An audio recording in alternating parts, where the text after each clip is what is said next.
All right, folks. Well, you know you're in for a treat when you hear that tune because it's time for another week of the RecPoker podcast. This is the forums edition. We're going to be talking strategy all night long, and we have a new surprise for you tonight. Brand new Wrecking Crew member Ryan Laplante is here to talk about flop, c-bets, and board textures and sizing and all sorts of crazy stuff. He got so much amazing stuff going on over on Learn Pro Poker. We can't wait to get into more of that. But first, I have to introduce myself. I'm Jim Reid, Bluffsterini in the home game, and at RecPoker Jim in the hellscape that we call Twitter. And I'm just one of the gang over here at RecPoker. This is the forums edition of the podcast, like I mentioned, and we're brought to you by the fantastic folks over at the Running Aces Casino, Racetrack, and Hotel. Find out more about them at runaces.com.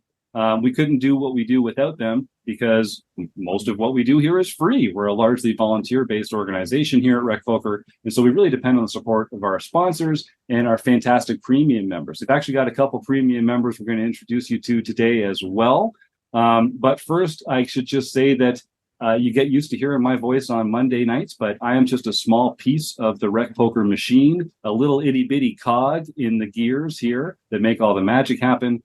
We have a Wrecking Crew. That's our leadership panel. This is the group of wizards that really do all the hard work behind the scenes to make everything happen here at RecPoker. If you want to find out more about me and the rest of the Wrecking Crew, you can go to rec.poker/crew, or you can just listen up. You're going to meet a few of them right here tonight on the show. I'm Kim Kilroy. I am PetVet33 on most social platforms. I'm Fergie56 in the home game. And I run a hand history review group the second Wednesday of every month for premium members. And the only times I miss it is if I'm living my best life, traveling the world and playing poker. So good for you, Kim. Keep it up. We're all jealous. I'm Rob Washam. You can find me as Rabman50 just about everywhere. And on the first and third Wednesdays of each month, you can join me and a number of premium members as we discuss the latest poker book. Rob with the book study. What about you, Taylor? I'm Taylor Moss. You can find me in the RecPoker home game as Gopherboy TJM, or come check out our Twitch channel at twitch.tv/RecPoker, where we stream the home game most Wednesday evenings. And I mentioned we've got a couple premium members in the house as well as one of the perks of spending $15 a month to support what we're doing here at RecPoker. Can't tell me that's not the best value in the poker world. Joe, why don't you go first and introduce yourself to RecPoker Nation? Hello, my name is Joe Millay. I'm a new premium member, only been around about a month, maybe 6 to 8 weeks. I'm new to the poker world, and I'm JM Atapi on the home game. Right on. Welcome, Joe. And we've also got the one and only Roger Schutte, a longtime active premium member and a great friend of the show. Roger, please introduce yourself to RecPoker Nation. Hi, I'm Roger. I'm GraphX16 in the home games, and I help Jim with the podcasts. He sure does. Every podcast you've heard for the last few years, Roger has been hands-on helping us with some of the post-production work that goes on to making it sound as great as it does and adding some images and chapters and stuff like that. Roger, we are so appreciative of all your help here on the show, and it's great that you're able to come and join and pick the brains of fantastic folks like Ryan Laplante. So, Ryan, you have been a friend of the RecPoker podcast basically since the beginning. Learn Pro Poker was our first learning with partners training partner. You're such a fantastic influence in the poker world. And I'm just so glad that we finally made it official and brought you on to the Wrecking Crew. This is really something that's been in spirit for a long time, but it's official now. Yeah. I think I've always been part of the Wrecking Crew. I mean, like I said, when you guys started, I just really liked the idea behind it. You know, I think fans and just people who are passionate in the industry is what makes the industry run. You know, everyone who's in any type of, behind the scenes type of position in the game absolutely loves it. And, without those people running it, the industry just wouldn't really be here. obviously the industry has a lot of like downsides to it, but it's the passionate people that really make it a good place to be. Like for instance, if we didn't have passionate people like Tony Burns, sticking behind his reputation for, that company last year that didn't want to honor the guarantees, and he said that he would back out and he would, remove himself, putting his ethics, his time, and his effort, where his mouth is really important. So having people that are true fans of the game and industry is what keeps it a much better place for everyone else. So yeah, I've always been a fan of you guys and happy to always be supporting of it too.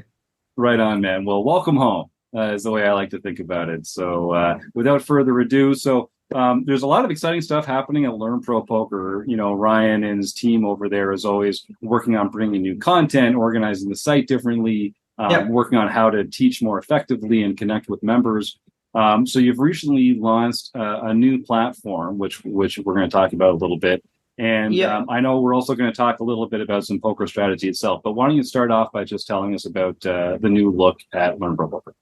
So we're working on a couple different things. Obviously, we have our new content being added each month. We do full-length videos on the 15th and the 1st of each month. We also created a new category called Hand Library, which we've gone through each of our old group sessions and split them apart into specific hands. And then those hands are posted by themselves and broken down by category. So it's broken down by, pre-flop, flop, final table, turn spot, so on and so forth. So instead of having to go through these 2-hour-long group sessions, you can just click on Hand Library and click on the specific situation that you want to look at, and it pops up that section from the video. So you get to look at it exactly that. I think I'd say we've been adding about 5 of those videos per month too. And then on top of that, like you mentioned, we're trying out a different platform. There's this learning platform called School. You can do video courses and stuff on it.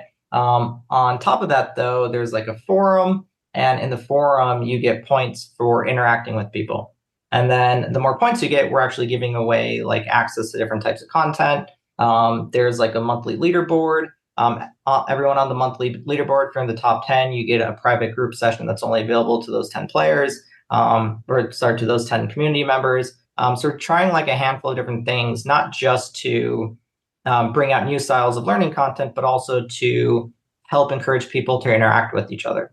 Because like the thing is that the way in which I've really learned and grown as a player is through interacting with other people. When I first really entered the industry back, I'm pretty sure I made my 2+2 forum account within a month of turning 18, like the month leading up to turning 18. And on there, I probably have, 10,000, 15,000 posts. And that each of those posts is me generally discussing with other people and trying to become a better player. And while, yes, you do have these study tools and all these other things out in the industry in terms of helping you grow, the thing is that, these learning tools like Range Trainer Pro as in terms of a study tool is really, really good. But the issue is it just teaches you the raw theory. And the raw theory, while useful and you need to learn it and you need to know it, it's how you apply that theory and how you exploit other players that really helps you go from being an okay player to a good player to a great player. It's really that fine line between being a very theoretically sound player and also utilizing just logic and the reads you have on your opponents in order to maximize your profitability. And part of the way that you learn how to do that stuff is you meet other people. You get other people's inputs on what people are doing and why they're doing it, see how they think about and approach situations, and that helps inform your own mind and how you approach and process the game. And the thing is that, like, obviously, as a player, obviously, as a player, you don't necessarily want other people to negatively influence you. But the thing is generally speaking, other people's inputs is going to inform you better about how you think about the game too. Even if it's just, I disagree with you. Okay, explain that. And if you can't really explain in depth why you disagree with them, then you don't really understand it yourself. And even those interactions, that's how you grow and improve. So doing things like the RecPoker forums, doing things like any of these types of interactions is really how you improve outside of playing. And obviously playing is really important, but you kind of need all aspects. You need the theory studying, you need the interactions with other people, and then you need the real world examples and actually playing yourself. And the thing is that poker is so ridiculously, insanely complex that if you don't have all three, you're not going to reach your potential as a player. Mm-hmm. I love it. And I think a lot of people like me sort of started learning in a silo, watching videos, listening to podcasts, doing workbooks, playing.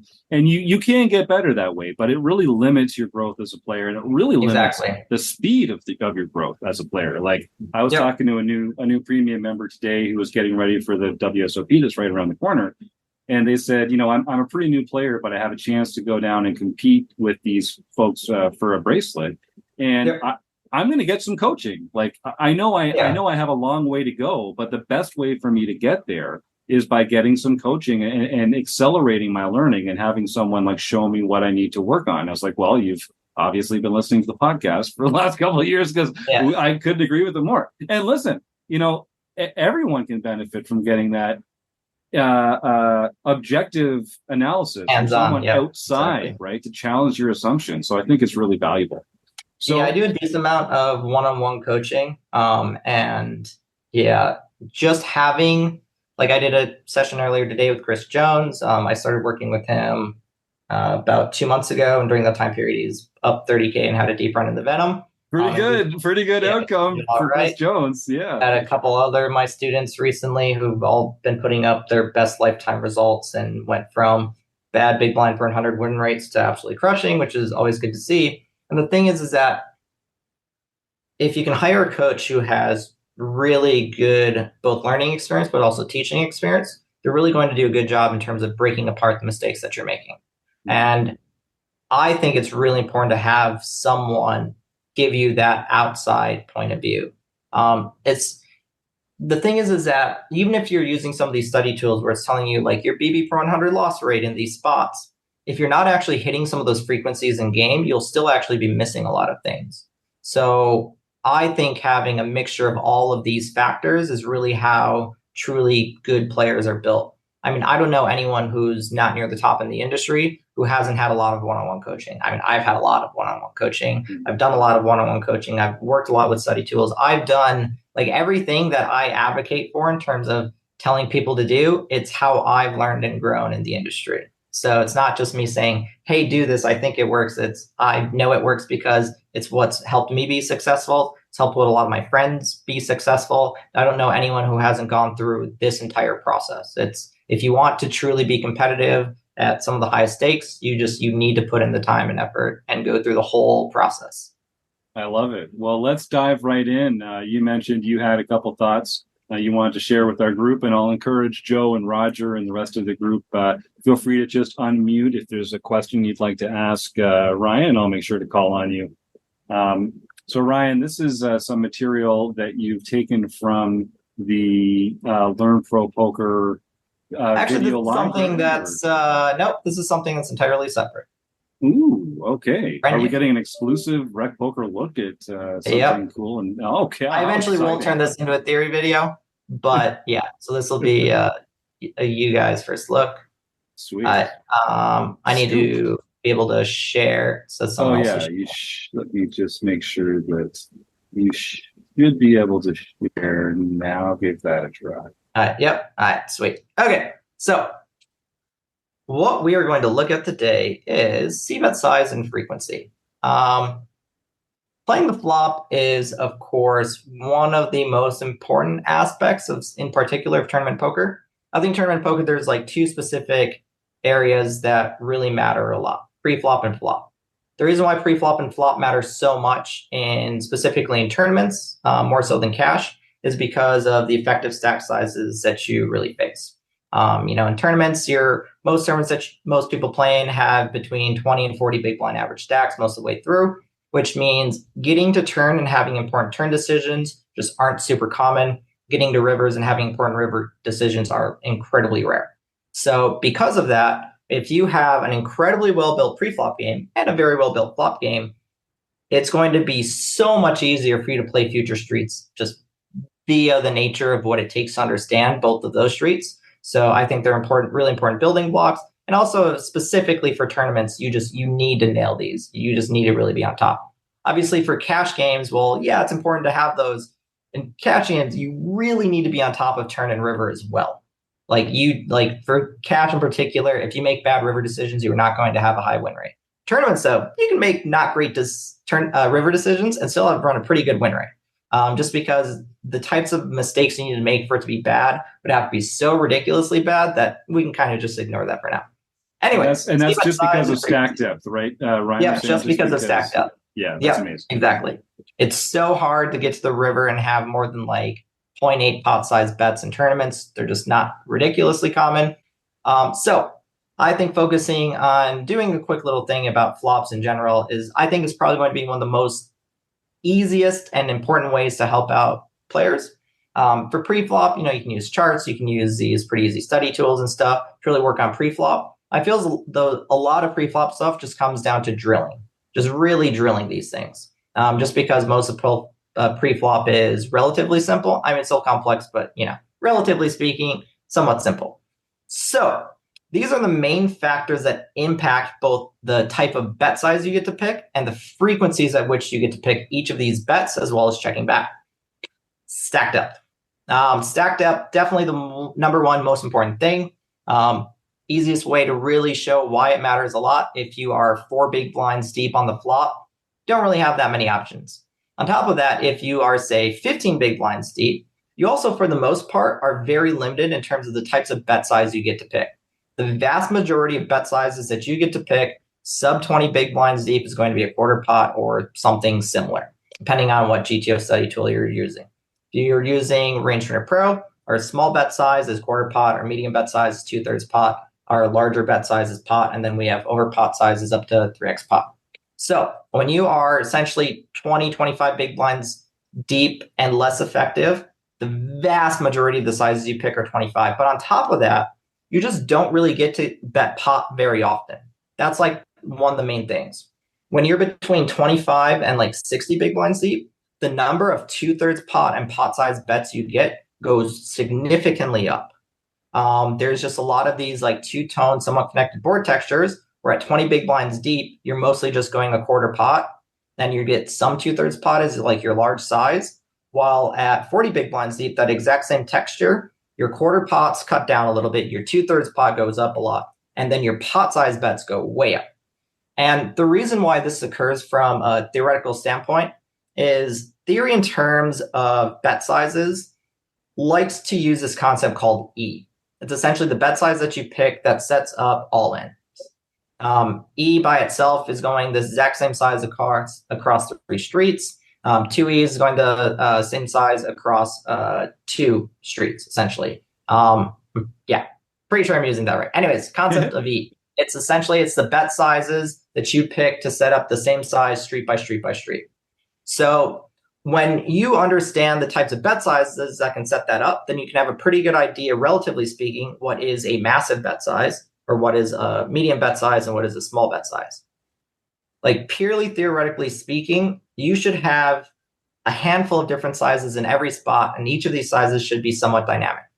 But with how complex that would be to even think about and approach it, I like to try to simplify things and have 3 specific sizes for small, medium, and large, and then approaching each spot based around that.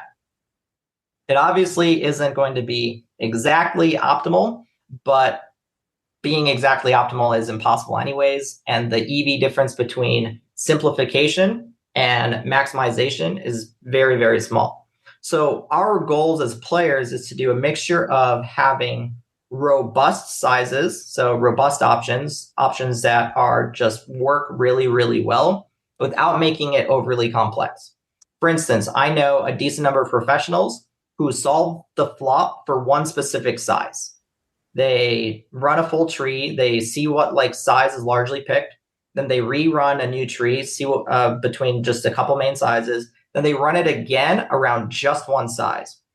Now, while I think that's a really cool from a professional viewpoint, in terms of actually learning it, I think that is really difficult because you have to understand how all these different factors go together to build out that one size. And then you need to go through the process of figuring out what that one size is. Again, that's kind of complex. So I like trying to simplify it to the point of we know what a small size is, we know what a medium size is, we know what a large size is, and then we know what factors directly impact those. So stacked up, like I said, probably the most important thing.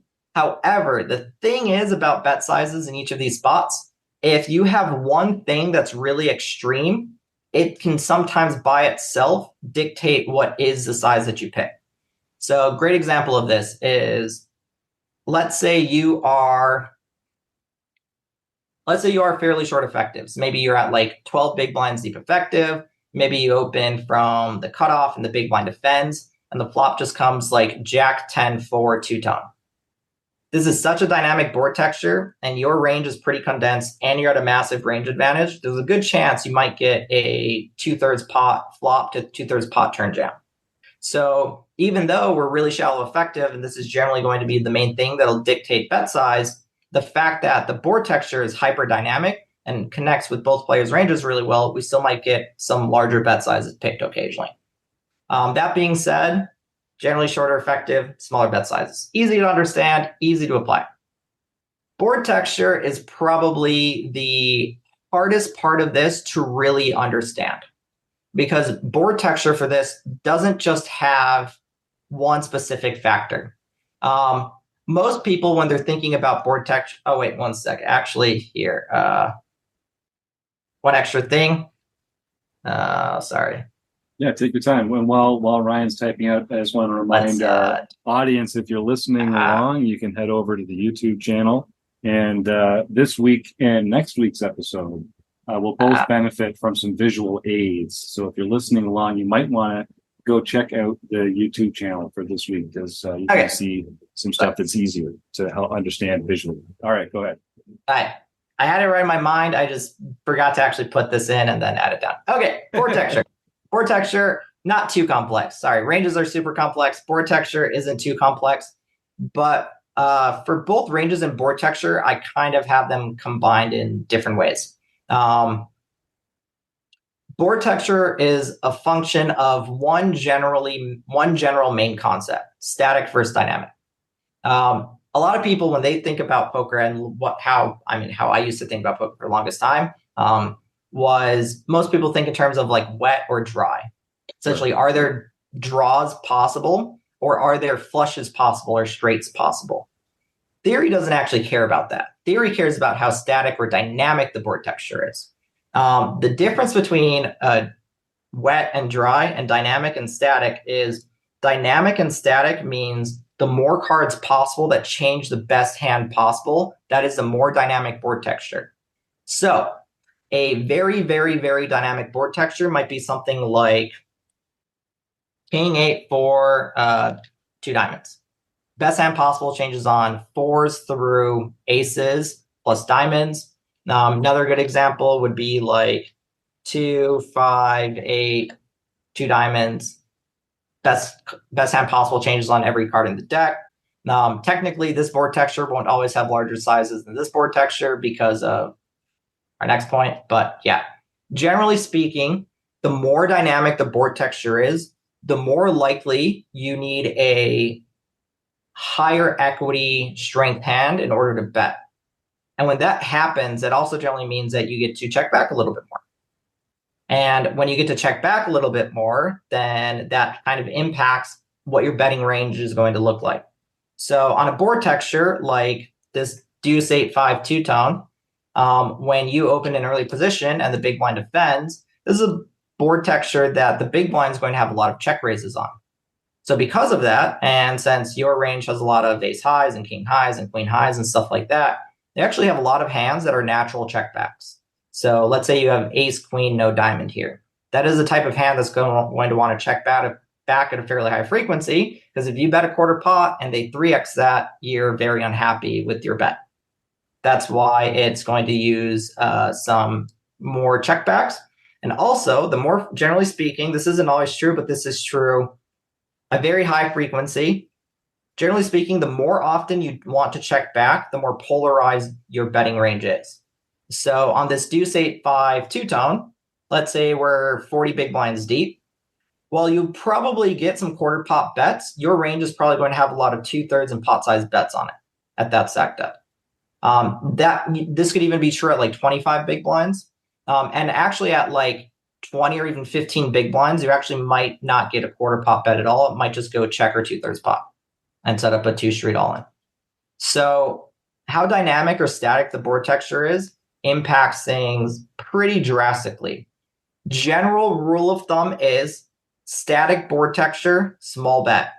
The more dynamic the board texture is, the more likely you will have medium and large bets, and the more likely you will have checkbacks as well.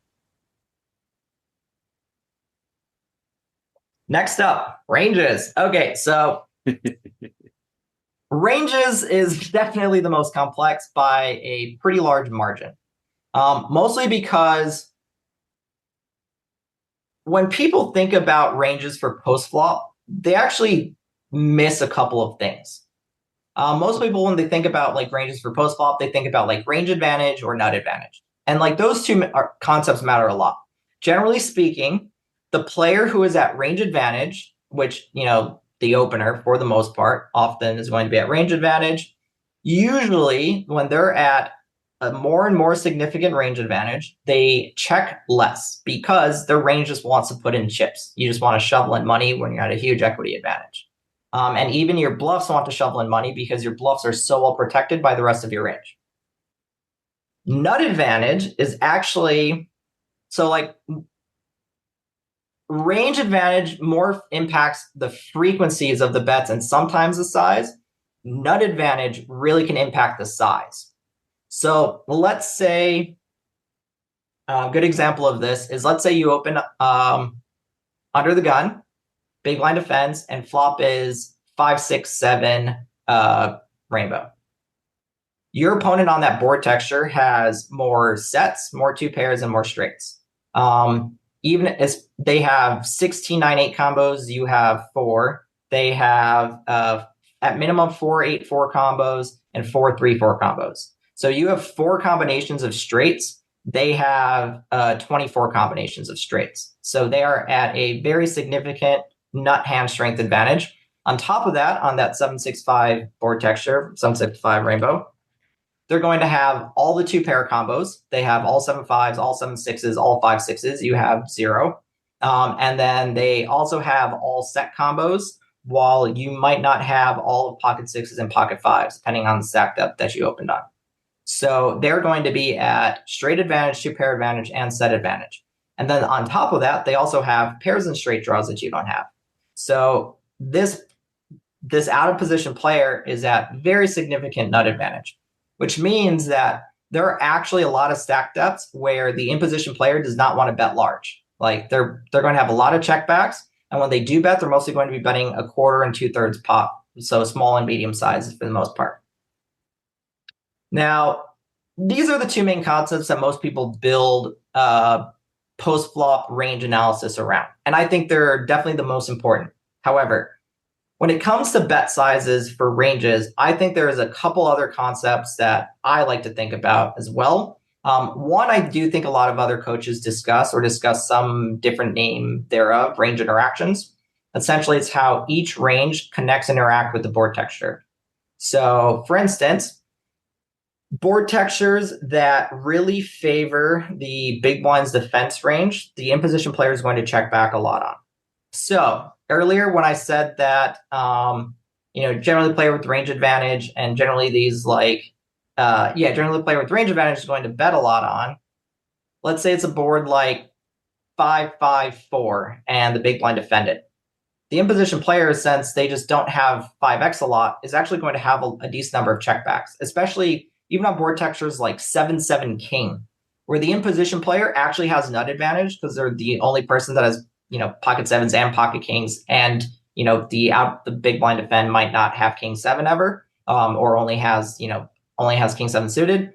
On that board texture, the in-position player actually wants to check back a lot because that 7-7 board pair is such an important type of board for the big blind. They get a lot of check raises, and since they get a lot of check raises, the in-position player actually has a lot of natural checkbacks. They want to check back some of their ace highs occasionally, want to check back some of their middling pairs occasionally, just because they don't want to bet, face a check raise, have to call, and face a barrel, and face a triple barrel. So that's not great. So range interaction is incredibly, incredibly, incredibly important. And then there's this final concept.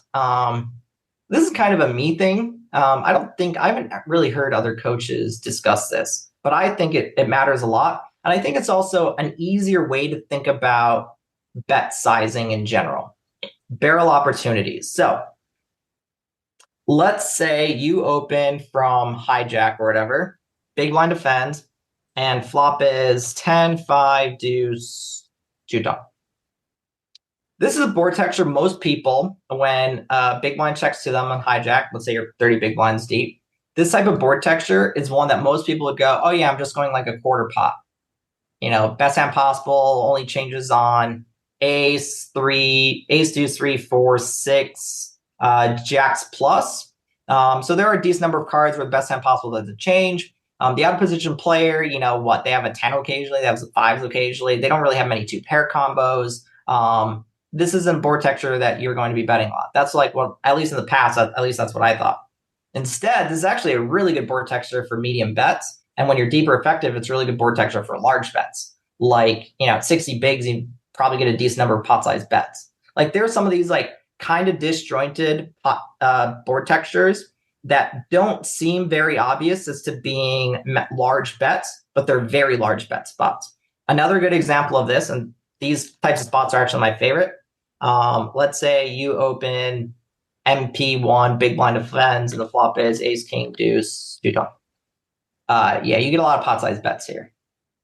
And like, let's say you're 60 bigs, 100 bigs deep. Yeah, not only do you get pots, you get some over pots. You can just go over pot, all in. You get a lot of these like, or you can go 2/3, 2.5x pot. Like you get some ridiculous sizes in a lot of different situations.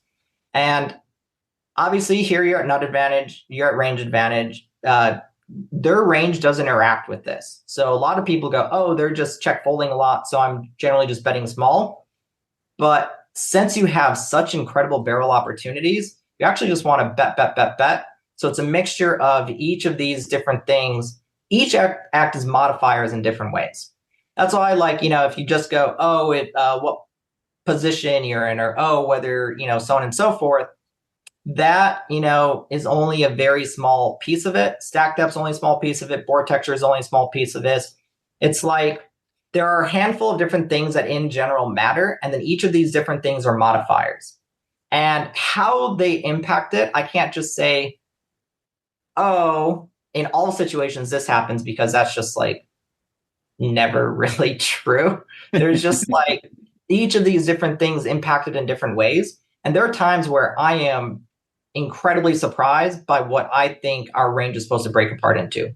And actually, the second part of this, what I'll show you guys is a mini game I like to play with myself in terms of looking at ranges for flops, and not just going, oh, what does my hand supposed to do, but going, oh, I'm supposed to check back 20% here. My range is supposed to go 30% quarter pot, 15%, 2/3 pot, and 15% pot. And then I'll look at what GTO does. So I'll first guess for each, so I know globally what my range looks like. And then once I see where I messed up, try to figure out why I messed that up. Because when you understand globally how your entire range is supposed to play, like what's it supposed to be broken down to in terms of frequencies and sizes, then it's so much easier to logically figure out where your current hand fits into that framework. So your goal as a player isn't just to look at specific situations, it's to look at the entire framework of how the game is built and how everything approaches a situation. And then from there, you can narrow it down to your exact hand.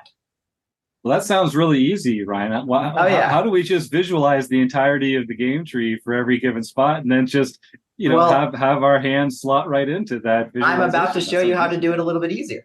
I'm not saying it's easy. No. It's easier. Nothing's easy in poker, unfortunately. No. Outside of like you get aces, someone goes all in. That's what you get to call pre-flop, unless it's a satellite bubble. Right. Yeah, so even that's not easy. No, nothing's and easy. We like it that way. You have the nuts on the river, and your opponent goes all in. Yeah, call. All right, that's it. That's right. If it was Okay. easy, everyone would be a bracelet winner. This is the best. This is the way to Yeah, do it. this is Yeah. true. All right, position. And by position, I actually don't mean the players' like actual positions at the table, because their positions at the table is actually built into ranges. All of this stuff is how these ranges are built around. So ranges are, they open in early position. So they have on, 30 big blinds. So they have about 18% of hands. Big blind defends. Big blind defends also on 30 big. So they're defending about 75, 80% ish, right around there. Okay, then because of that, the in position player is going to be at significant range advantage, pre-flop, nut advantage, yada, yada. Okay, the board texture comes out. Since the opener has this range, the big blind has this range, this is who has nut advantage on this flop. This is how each of the ranges interact. These are their barrel opportunities. So the actual ranges at the positions at the table, that is here. And notice I do not say EP, MP, button, cutoff, whatever. It's built in automatically, all that stuff. Position is literally just, are you in position or out of position? Being in position and out of position affects things a lot, and it actually affects things more the deeper effective you are. So the main way in which position actually affects pre-flop, but also post-flop ranges, but really we'll just focus on post-flop right now. But the main way in which position impacts post-flop ranges is there's this main concept in, globally speaking, let me go back just a tiny bit. I'm going to do it. Very slight tangent. When you're playing poker from like a theoretical standpoint, you're trying to achieve two different goals. Just two. You're trying to achieve equity capture or equity denial. And equity capture and equity denial are heavily impacted by this concept called equity realization. And what equity realization is it's how often your hand actually gets to achieve what it's trying to achieve in terms of its raw equity. So when you look at, say, any of these GTO study tools, you have EV and you have equity. EV, that is expected value, which is essentially EQR.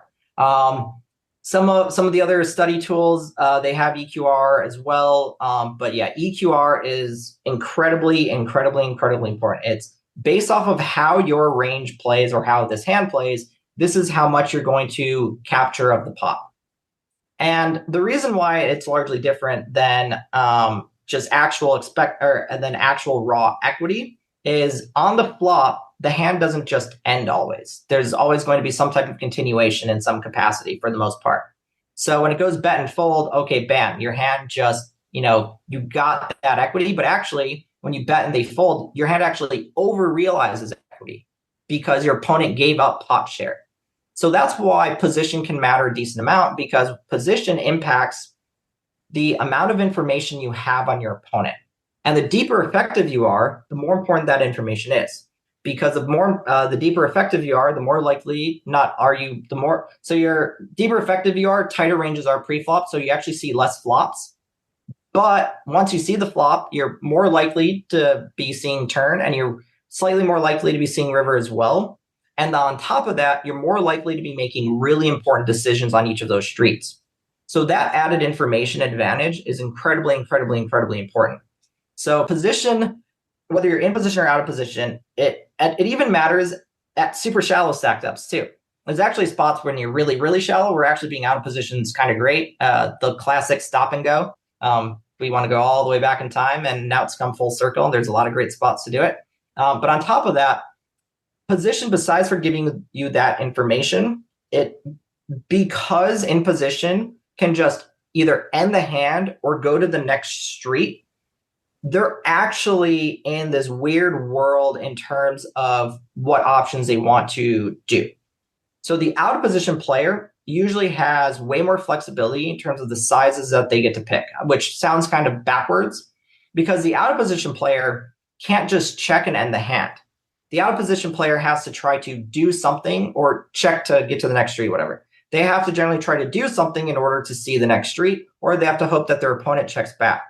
So there's a lot of spots where out of position, you'll get a quarter pot bet. These situations way more likely on turns and rivers but still really important concept to discuss here and how it can affect things. On turns and rivers, generally speaking, the in-position player should only ever bet half pot or larger. On river in particular, this is almost always true. It's true in like 99.5% of river spots, where the in-position player only gets a bet half pot or more, or whatever an all-in if it's less than half pot. On turns, the main spots where it happens less frequently are some of these like late position opens, button calls, EP, MP opens. So like when it's a non-big blind player who is out of position, and the in-position player is between essentially MP2 and button, there are some spots where they get to bet less than half pot, but it's not many. Generally speaking, if you're in position on turn and river, you can just go, my hand wants to bet half pot or more, or my hand wants to check. If you do that, if you simplify your turn and river decisions like that, they will be so much easier for you to play. And you also are way less likely to open yourself to getting pushed off equity that isn't supposed to bet. How it works on flops is, generally speaking, since that in-position player is at such an overall large advantage, the out-of-position player checks a lot. So a great example of this in which the out-of-position player can actually be at a range advantage and still check is under the gun open, hijack calls. There are a lot of board textures where the out-of-position player is checking at incredibly high frequencies. Even though they're at a pre-flop range advantage, they could even be at a flop range advantage too. And as long as that flop range advantage isn't ridiculously massive, they're going to be checking at incredibly high frequencies. Usually between like 25 and 60% is pretty common in most of these spots. There are some spots where it's higher, but they're pretty rare. Multi-way pots.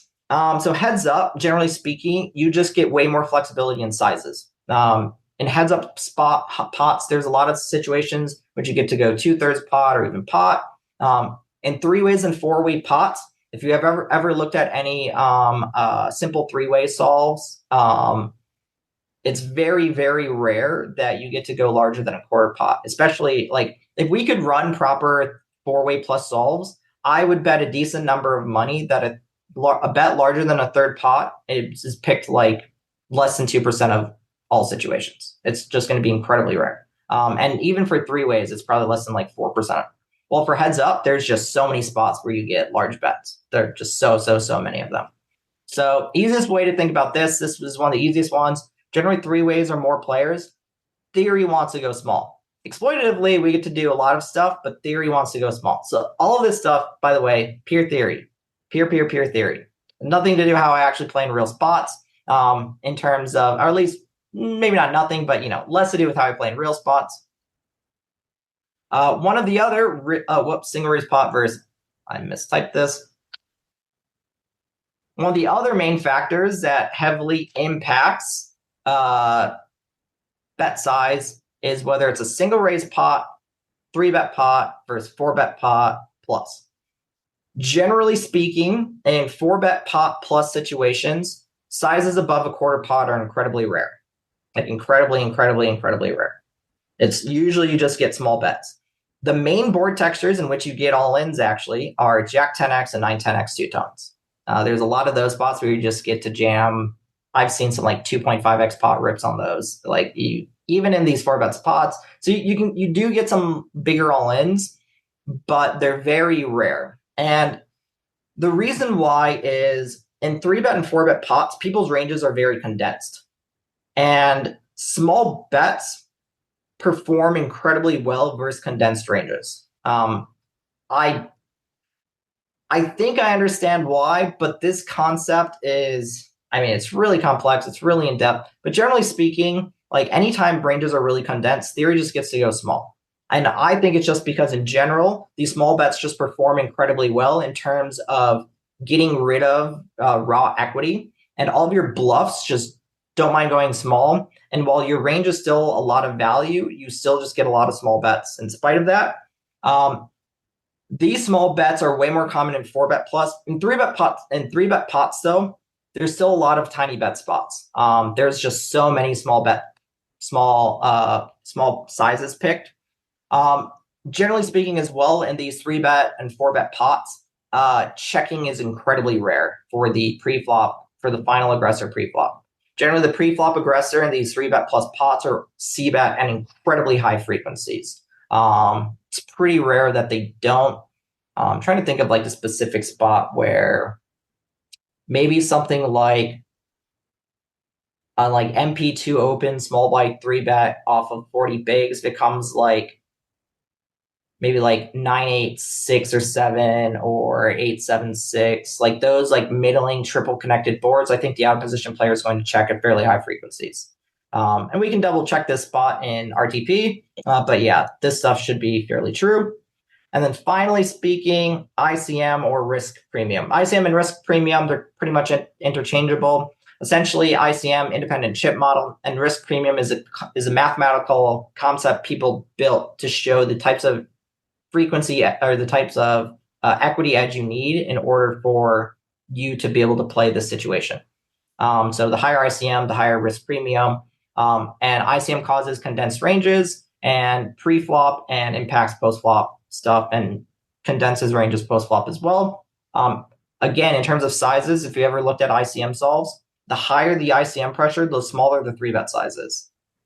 So let's say it goes, let's say you're 6-handed and middling stack opens and chip leader's on the button and wants to 3-bet a lot or 3-bet a decent amount, relatively speaking.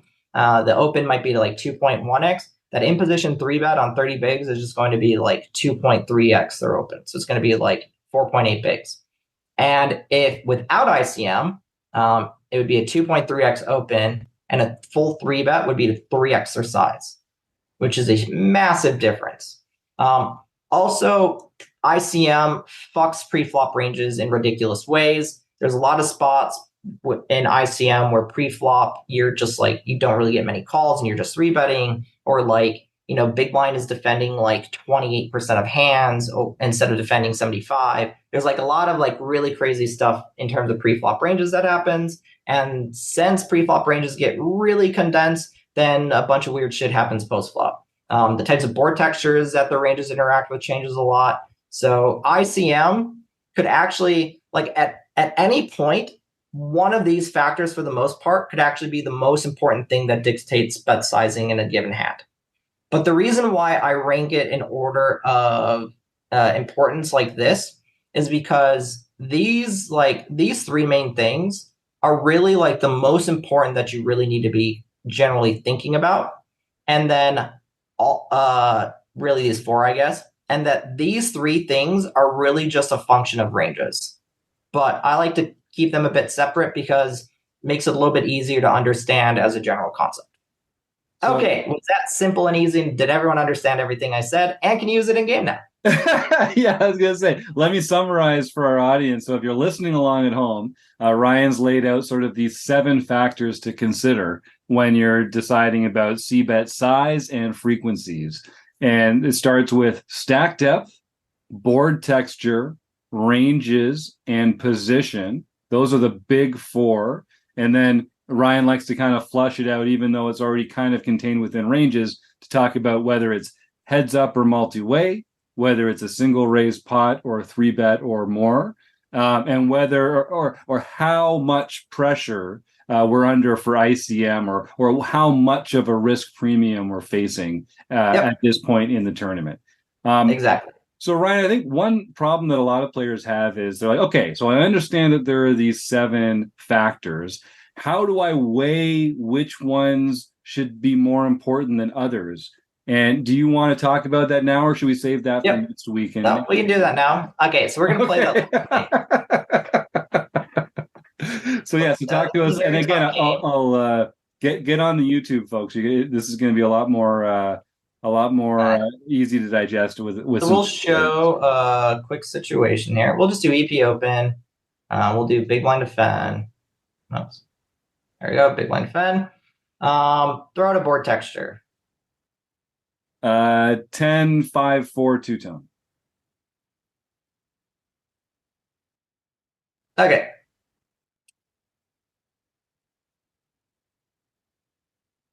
Oh, whoops. This said big blind folded. One sec. There we go.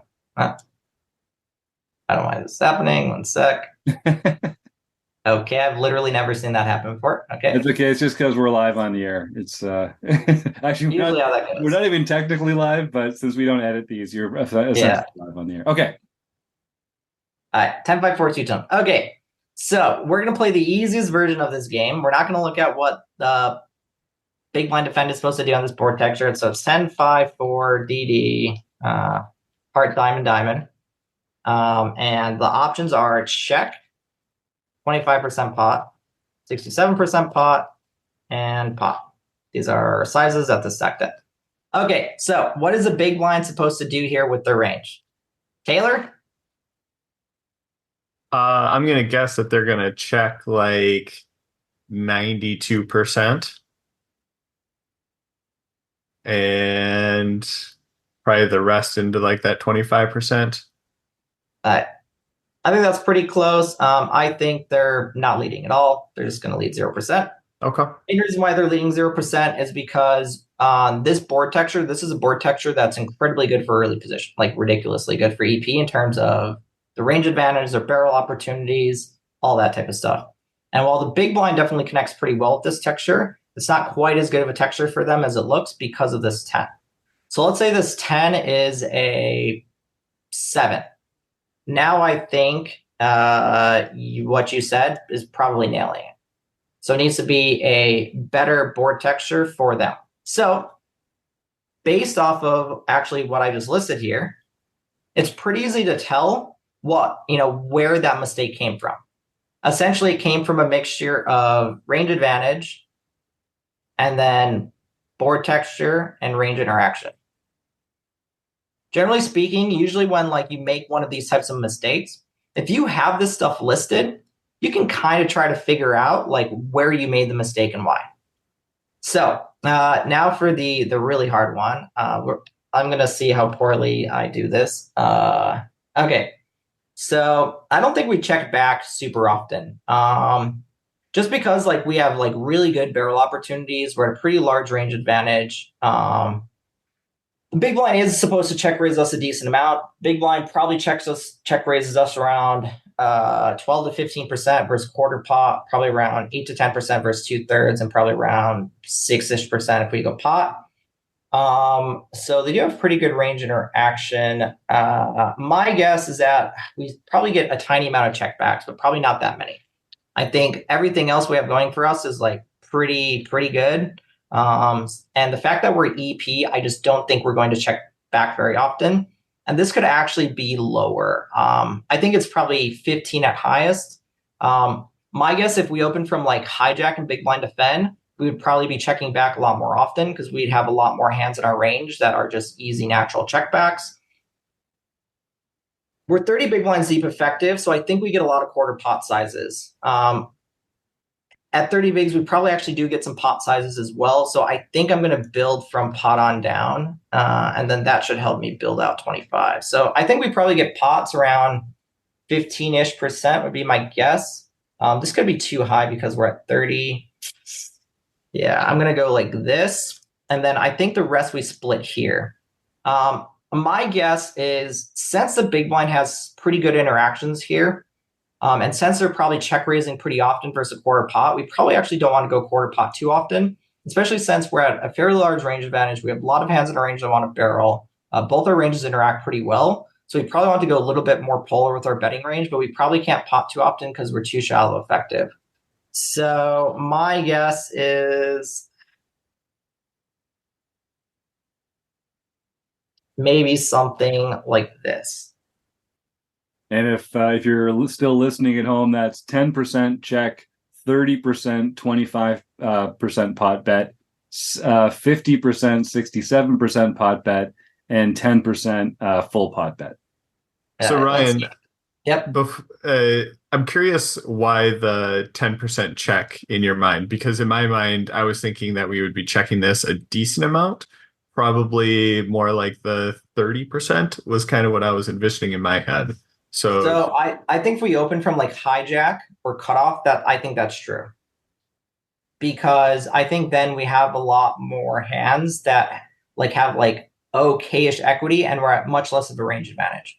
From EP, I think we're at such a large range advantage that we don't have that many checkbacks. because our opponent isn't check raising us as much. If you open hijack, I think when you see bet flop, big blind's check raise percent goes up.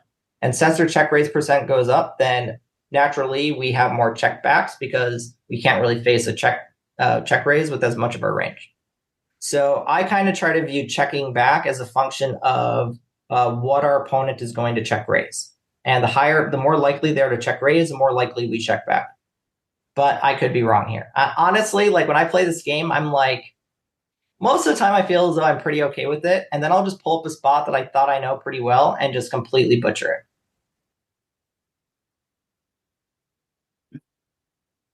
Hey, okay, I was a little bit off, but I'm less off than what I thought. So I'll take it. All right, so I was right about the low frequency check. So all the concepts that I thought kind of fit in kind of worked. And I was right about this. So where I fucked up was essentially this. And the main way that I fucked up is I essentially, my guess, if we look at this spot at 40 big blinds, we probably get this 10% pot. And we might get, and then this would probably just slot fully into here. So I assume that our check back percent would drop and then our pot percent would go up. So essentially the mistake I made is I over assumed stack depth in terms of the bet sizes I got to pick. Yeah. So, and the thing is let's say I didn't have this here. I didn't know exactly which factors matter, how they mattered, and why they mattered. Then how would I know where these mistakes happen? And obviously I could still be wrong about what these mistakes look like. I'm just saying, logically speaking, this makes sense. And the way we can check it, actually, I can just check it immediately. Let's go to 40 bigs.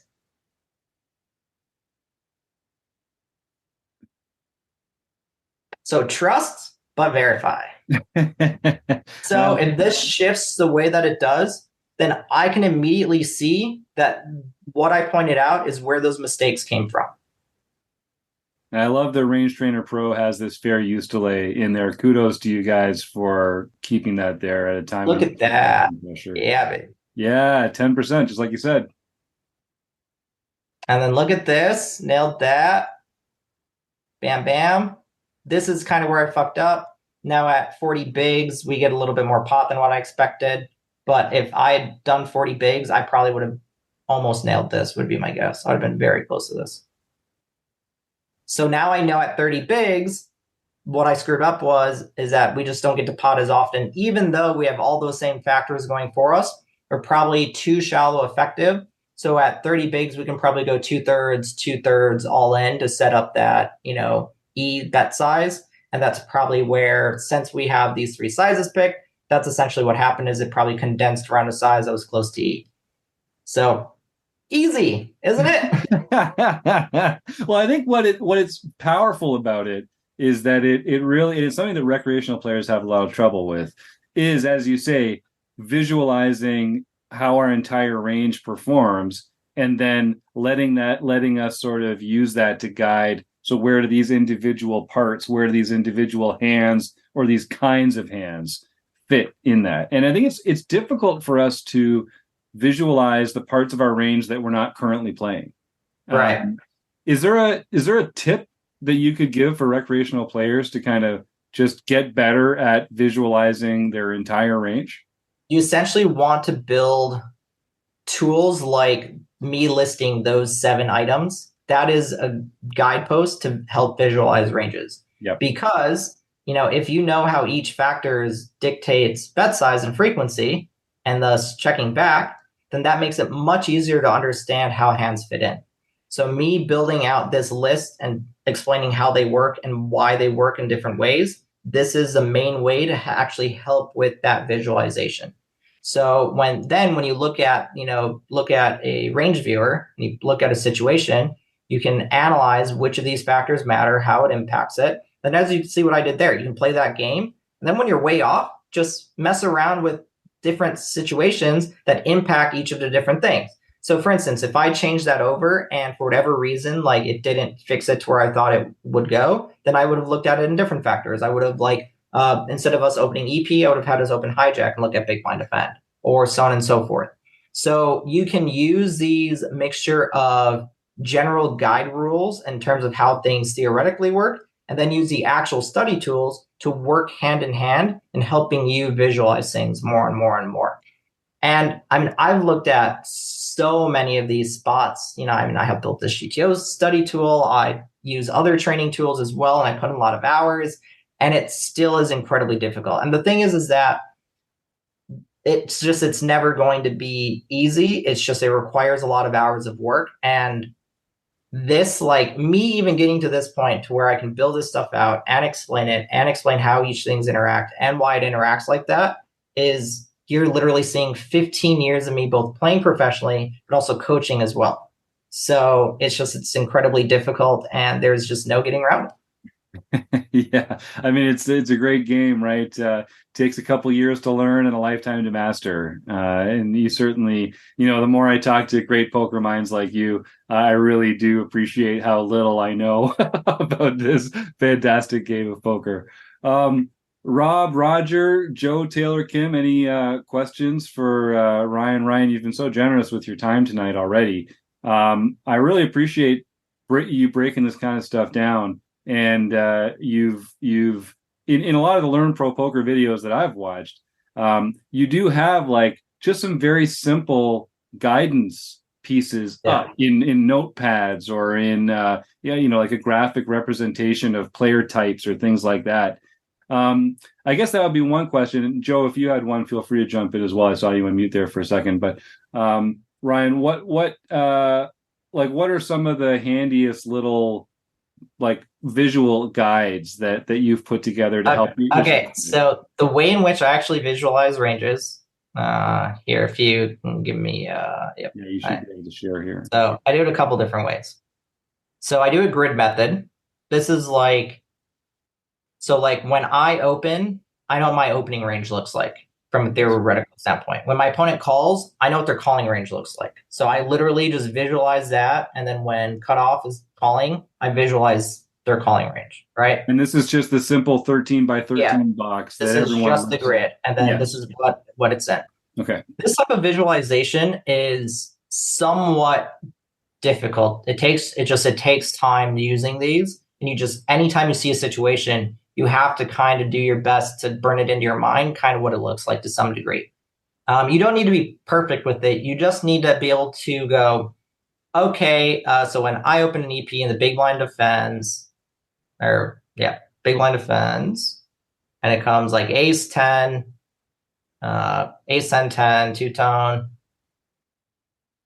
You check. If we continuation bet and they call, they probably don't have a 10 anymore in their range. Mm-hmm. So then we start with this loose pre-flop range that they're defending with.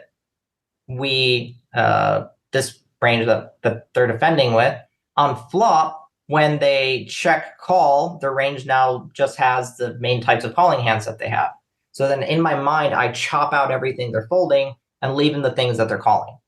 So this type of visualization, if you want to play poker at a high level, you need to get good at it. And it just requires a lot of practice. There is an easier way to visualize, though, and I actually do use this. I don't really have a name for this. You can call this like, I don't know, line ranges, whatever. A lot of different ways you can do this. But I literally, let's do it like this. No joke, I do it like this. Okay, so this is a range, 0 to 100. This has every hand in it. So this type of range, this would be a loose linear range because it has everything in it. Polar range has a bunch of nuts in it, has a bunch of bluffs. Superpolar range, most of the superpolar ranges usually have some like nut blocker type hands. So they'll actually like kind of fit here. And then they'll have some here. So an example of like a superpolar pre-flop range would be something like these are ace 4 and ace 5 suited. And then this is like, aces, kings, queens type stuff, something like that. So this would be superpolar, polar, strong range, superpolar range. Then you have I would call this a somewhat loose linear range. This is just going to be a more linear range. And for all these lines, you're drawing the pocket aces are on the right and the deuce 7 offsuit are on the left. Yeah, so you can see how strong linear range. Yeah. Post flop, like some of these like super polar ranges sometimes look maybe not exactly like that, but instead of it being here, it'll be like a weird blocker that has no showdown, so it might be actually down here. Like these ranges can like shift a little bit, but it's more about the general concept of, okay, when someone's repping the nuts and like just has a couple of bluffs, then their range is going to be super polar. And then the types of bluffs that they use are going to be a little bit stronger, a little bit more nut weighted. This type of like these like kind of polar ranges, these types of ranges are pretty common in like loose value bet spots, where the value betting player has a lot of value hands to pick from, which also means they have a lot of bluffs they get to pick from too. More value combos you have, more bluff combos you get to have. So this type of range here, this would be the just strong linear value. Great example of a strong linear value. Very tight passive pre-flop player who 3-bets. Jacks plus ace king. This type of range might be an early position open from a tight aggressive player. This might be a mid position open from a loose aggressive player or a button open, so on and so forth. Then you have, there's a handful of other different types of ranges, but these are like the main ones. And generally speaking, so what I'm doing is when I'm playing versus people, I try to use the grid as much as I can because I want to think about like what actual hands they're using. But I use that to actually modify into this. And the reason why I do this is because when I can visualize what the range looks like and I can visualize where my hand falls in that range, that's what this is for. So let's say I have a hand that falls anywhere between here to here. They are all equal bluff catches. In terms of I beat all their value, I lose, or I beat all their bluffs, I lose to all of their value, right? In which case, any hand that falls in this category is a call if my opponent is over bluffing. If my opponent is under bluffing, the only hands that are calls are hands that also block their value and unblock bluffs. And then if they're significantly under bluffing, in which case then the range looks more like this, or the range looks, maybe they have like a loose value range, but not many bluffs. In which case, I actually want to use my best bluff catches, the things that fall here. I actually want to use them as bluff raises, not as bluff calls, because they're not bluffing enough, but they're value betting thin. So then I get to bluff raise a lot and never call. But if they're bluffing equally or bluffing enough, then this hand makes not a good raise. It just makes a very good call. Then I want to bluff raise a hand more like down here. So by using these like visualization tools, it's actually pretty easy for me to go, not only where does my hand fall along the range, but also what type of hand it is. Is it a good bluff catch? Is it a good bluff raise? Is it a good thin value bet? So let's say on the river, I'm up against, this is cap ranges I didn't bring up, but we will discuss them now quick. Okay, so this is going to be a weak, loose, capped range. So when I have a value hand that beats our entire range, then it purely comes down to, do I think my opponent's going to call a lot of their range for a large bet? The answer is yes, I'm going to be as greedy as possible. But let's say instead of them having like a fairly loose, weak capped range, let's say instead they have an extremely weak capped range, and they're all just down here. So maybe they just have a lot of ace highs because, flop one, check, check, I bet turn they call. They have a lot of natural ace high calls. They would have raised anything that's a decent amount stronger. So maybe they have like mostly ace highs with like, maybe a random mid pair. So the range looks like this and I'm way up here. Then I actually want to target these hands to call. The way in which I target those is going to be villain and, situation dependent. Sometimes these hands, when you bet small, they'll just go, oh, this is a value bet, and they'll just fold and only call this. In which case I might go hyperpolar. I might try to make my range look like this or look like this. And when I get my range to look like this, then all of these hands become natural bluff catches for them. So when I'm playing against an incredibly good professional, and we're both aware that they have a weak capped range, I'm way more likely to go hyperpolar. because I want to represent the thinnest value range possible. And often what will actually happen when they don't know me too well is I'm actually going to have a hand that's here. So my value range will actually look like that. And they won't realize that because I'm kind of repping a range that looks like this. Yeah. So like I might go like 2.5x pot in a spot with like, I don't know, top pair, no kicker because it beats their entire bluff catch range. And I want to go as hyperpolar as possible to represent the most weird polar range and turn all of their range into natural bluff catches. So like using a mixture of the grid visualization and then simplifying to this actually makes it pretty easy, relatively speaking, for me to find creative and weird sizes and find things that might work in that situation. Where if I was just using the grid, it'd be so much harder for me to go, okay, where in that does my hand fit? So I take that, I simplify to this, and then I take this and figure out where I fall into it. It's really interesting. It's like Flopzilla. One of the great things about Flopzilla is that it takes these pre-flop ranges and then demonstrates the various hand strength of those different kinds of buckets across different boards. So that's essentially kind of what you're doing here in a more simplified way. I really like that way of getting at the because pre-flop it's just about hand combos and like hand classifications. Once you start throwing boards in there, it really changes the kind of ways that hands are different from each other. So I like the way that you've constructed this range, which is I think much more intuitive for how we actually approach post-flop play. So if you want to better understand how this stuff works mathematically, so I built for Learn Pro Poker this post-flop, all this post-flop content, flop, turn, river, yada, yada. In our river theory video, so using for all of these theory videos, I actually hired Michael Acevedo. Amazing. I made these a handful of years ago, 2021, I think I made most of these. At the time, he did the book Theory of Poker. And in that, he did a lot of math, like lot of math. Yep, modern poker theory. There we go. And in that, he actually hired a mathematician, like a PhD mathematician, to graph and solve for river theory. And what they did, which is if you see this stuff, players 1 range beats players 2 range, which I showed a visualization of that, where I beat the entire range and I'm trying to get calls. Perfectly polar versus bluff catcher, polar versus bluff catcher with traps, polar nuts weighted, polar air weighted. Essentially, a lot of the stuff that I just built out for you and how I discussed it were each of these different types of ranges.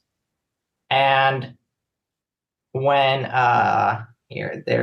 so this guy built out these math equations for these. The math equations are surprisingly ridiculously complex. One sec, let me find.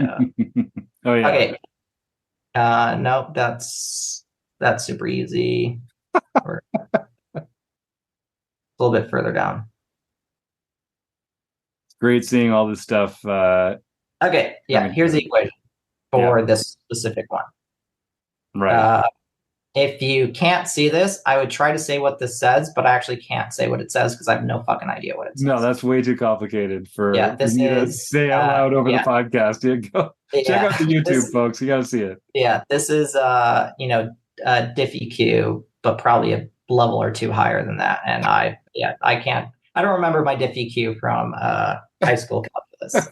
Anyways, what this video does and what Michael had this guy do is not only just figure out what each of these different ranges look like and how they interact and why, but they mathematically solve it. So you can graph like what the EV looks like based off of the bet ranges and like the sizes you're supposed to pick. And you can actually do it based off of for this video in particular, or this section of this video, and what this equation is for what percentage of the range is traps and how deep effective you are, what the optimal bet size is. Wow. And the thing is you would think that this is, I mean, it is complex, but like the thing is like when you understand that your entire range or most of your range that wants to bet for value, or essentially all of it, beats their entire bluff catch range, which was the spot that I just showed, where I was saying that I might even go like 2.5x pot. I actually had a spot come up where, versus a good friend of mine, I went 4.5x pot for value with like a pretty thin value hand. And he was pretty surprised to see it. And it was because I knew that my value hand beat his entire range. And I knew based off of how deep effective we are, what the optimal size was. I actually knew in the spot that I could 9x pot all in. So I exploitatively downsized by going only 4.5x pot. So when you understand the underlying concepts behind how a situation works and how each range looks and how they interact, then that becomes much easier to make really good decisions with it. And all this stuff, I know, like I've been talking about it from a pure theory standpoint, yada yada, but actually all of this stuff applies versus every opponent that I play versus, because all I'm doing is visualizing their range, visualizing where my hand falls, up into the range, and then based off that, whether my hand has enough equity to go for equity capture, or whether my hand has the right types of properties to go for equity denial. Which that's what poker is based around: equity capture and equity denial. Amazing. Well, folks, if you want to get more of this fantastic material and work with Ryan directly, you'll find some links in the show notes for how you can join Learn Pro Poker, and even tell them that RecPoker sent you, which helps us out, which is great. You can also go to rec.poker/potential and check out Ryan's Wrecking Crew page, where you can see all sorts of other features and offers that he's got going on. And is it at Potential on Twitter as well, Yep. Ryan? With the MN at the end for Minnesota. Potential MN, of course, that's right. Yep. And is that your preferred place for folks to come tap you on? Yep. Twitter is definitely ideal. Yep. All right. Fantastic. Well, is there anything else, Ryan? I can't imagine. I could talk to you all night about poker, but is there anything else on this subject you want to leave us with, or does anyone else have any I think questions? I covered most of the bells and whistles. I think you did too. And some great features. Again, folks, if you didn't get a chance to watch this, go check it out on the YouTube. You can see a lot of great behind-the-scenes stuff from Learn Pro Poker, from Range Trainer Pro, which is one of my favorite training tools as well. And you'll just get a lot more out of this episode, I think, if you do. So without further ado, thank you to the Running Aces Hotel, Racetrack, and Casino. Thanks to Ryan Laplante for such a great episode. Joe, Roger, Rob, Kim, Taylor, everyone who's listening along at home, thank you for all your support. We couldn't do what we do without you. Have a great week, and we'll see you next time on the RecPoker Podcast. Have a good night, everybody.